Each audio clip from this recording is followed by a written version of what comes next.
Pretty Woman is the definitive romantic powerhouse of the 1990s, a film that feels like a polished, bulletproof Disney fairy tale. It's remembered for the red dress, the polo match, and the laugh that made Julia Roberts a superstar. However, behind the shimmering Rodeo Drive luxury, the reality of this production was fragile, nearly derailed by a bleak, dark script and a lead actor who didn't want the job. Most people remember Pretty Woman as a lighthearted Cinderella story, but the reality is much more calculated.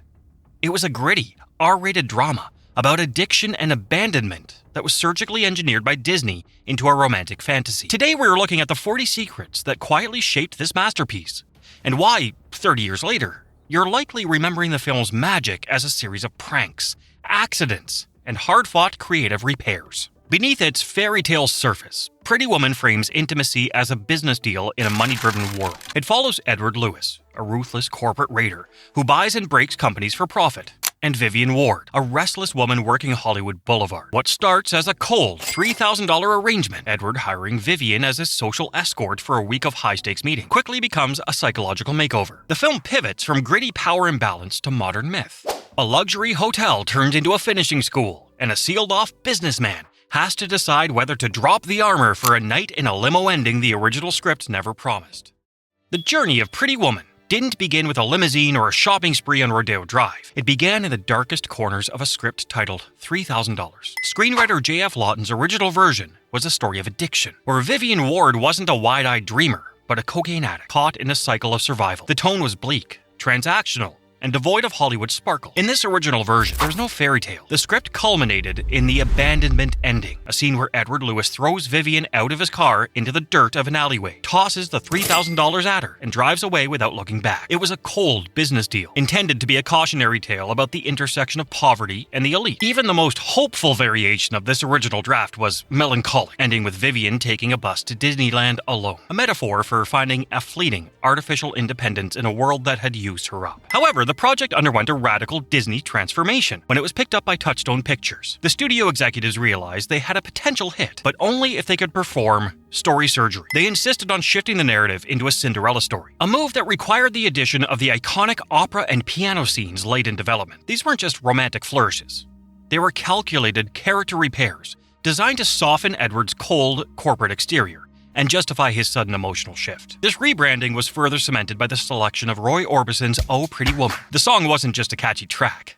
It was a strategic tool used to rebrand the movie's dark origins into a lighthearted, aspirational romance. This pivot was so successful that the film is now credited with economic normalization, a 1990s cinematic trend where massive wealth was transformed from a sign of corporate greed into a shorthand for true love and security. The casting of the lead couple was a war of no's and missed opportunities that almost left the film without its stars. Richard Gere, established as a brooding leading man, turned the role of Edward down twice. He found the character of a corporate raider too hollow and the script too simplistic. It was only a post-it note from a then-unknown Julia Roberts that broke his resolve. During a meeting, she reportedly slid him a note that simply said, "Please say yes." And the chemistry was so immediate that Gere signed on then and there.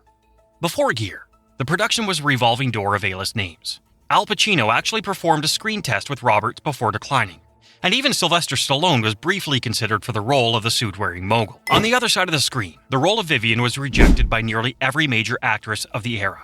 Meg Ryan, Michelle Pfeiffer, and Molly Ringwald all turned down the role, largely due to the prostitution angle, fearing it would damage their public images. Julia Roberts herself was a star-making risk that almost didn't happen. Despite her talent, Disney executives were openly unconvinced that she had the it factor to carry a major studio film. It was only through the persistence of director Gary Marshall that she was kept on. Once the cameras were rolling, Marshall used invisible rules to shape her performance. He observed that Roberts had a natural kinetic energy, so he commanded her never to sit in a chair during the first half of the movie. She was told to sit only on floors or tables, a physical direction meant to visually signal that Vivian was restless and didn't fit into the structured, seated world of high society. However, the pressure of the role took a visible physical toll on Roberts. She was so stressed about the film's intimate scenes that she famously broke out in nervous hives, requiring the crew to treat her skin with calamine lotion between takes. During one particularly tense sequence, a vein prominently popped out on her forehead due to stress. In an act of on-set support, Marshall and Gere had to personally massage her forehead to get the vein to recede so they could continue filming. Even her signature laugh was sometimes a struggle to produce on command. To get that genuine, boisterous reaction during the I Love Lucy scene,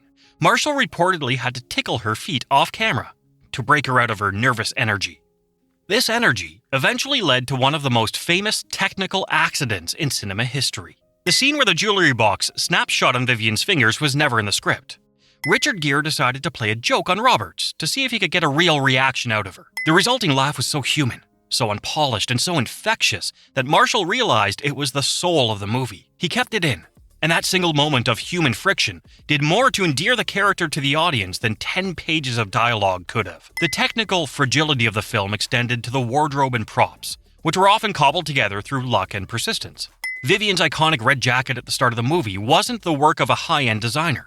It was a $30 jacket bought from a movie usher on the street just before the filming began. Her thigh-high boots were another deliberate choice. They were designed to look like defensive armor, a visual barrier between her and the world. As the film progresses, the audience witnesses a wardrobe evolution, where Vivian's clothes transition from sharp, synthetic lines to softer, more elegant natural fabrics like silk and lace. For the opera scene, the studio fought for a black dress, believing it was more sophisticated. However, the costume designer insisted on red. It took 3 different color test shots before the studio finally conceded that red was the only color that could hold the screen. The $250,000 necklace was entirely real, on loan from a local jeweler. The stakes were so high that an armed security guard stood directly behind director Gary Marshall during every take, watching the actress's neck to ensure the prop didn't disappear. This reality stood in stark contrast to the film's technical illusions. The movie poster, for example, is a masterpiece of early 90s manipulation. The body on the poster belongs to body double Shelley Michelle. Julia Roberts' head was photoshopped on afterward. Richard Gere's hair on the poster is jet black, even though he had already embraced his natural gray fox look in the actual film. The production also faced corporate rejection. Both Ferrari and Porsche famously refused to provide cars for the production because they didn't want their high-end brands associated with the world of sex work. This rejection led to Edward driving a Lotus Esprit, a choice that actually helped the car's sales skyrocket after the film's release. To balance the corporate coldness of Edward's world, the hotel staff were written as fairy godparents. The hotel manager, played by Hector Elizondo, functions as the film's godmother, providing the guidance and the tools Vivian needs to navigate her transformation. Edward's fear of heights was a late addition to the script, intended to serve as a metaphor for his fear of emotional vulnerability. When Edward climbs the fire escape to reach Vivian, it's a shot-for-shot recreation of a knight rescuing a princess from a tower. It was a visual story repair that helped the audience forget the movie's darker roots. The film's attention to detail even included a safety girl moment. Julia Roberts insisted on the scene where Vivian pulls out a colorful handful of condoms, wanting to use her new platform to promote safe sex to a global audience. This social awareness sat alongside meta-commentary like the opera choice. The characters go to see La Traviata, a story about a courtesan who falls for a wealthy man and is ultimately destroyed by society. By having Vivian cry at the opera, the film signals to the audience that she's worthy of a different, happier ending than her operatic counterpart. When Pretty Woman finally hit theaters in March 1990, it was a successful failure. Film historians note that the movie only succeeded because it failed at its original goal of being an honest, gritty drama. By leaning into pure Disney fantasy, it grossed over $460 million and became a cultural touchstone. Even the film's mistakes became legendary. The breakfast continuity error, where Vivian's croissant magically turns into a pancake between shots, is now taught in film schools as a classic example of editing blindness. The film's legacy is anchored in its thematic synthesis. It gave us the big mistake, huge line. A line that studio executives initially hated because they thought it sounded too flippant, but which became the ultimate anthem of the underestimated. Most importantly, it gave us a finale that subverted the original script's abandonment. While critics often note that Edward never truly apologizes for the power imbalance, the film hides this through fairy tale coding. Much like the movie Ghost, Pretty Woman uses the unchained melody of Rodeo Drive to convince us that love can bridge any gap, even one that costs $3,000. Even decades later, right down to Gary Marshall reusing the waiter dropping a dish gag in The Princess Diaries, the film endures. It's the modern rom-com gold standard, not because it's realistic, but because it's a survival story.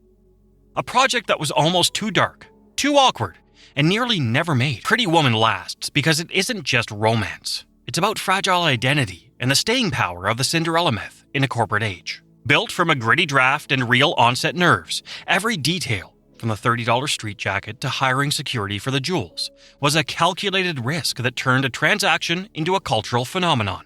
What scene feels different now, knowing the necklace snap was a prank, or that Vivian was originally written as a cocaine addict? Tell us in the comments. If these secrets changed how you see this 1990 classic, like, subscribe, and stick around for more deep dives into the films that shaped our lives.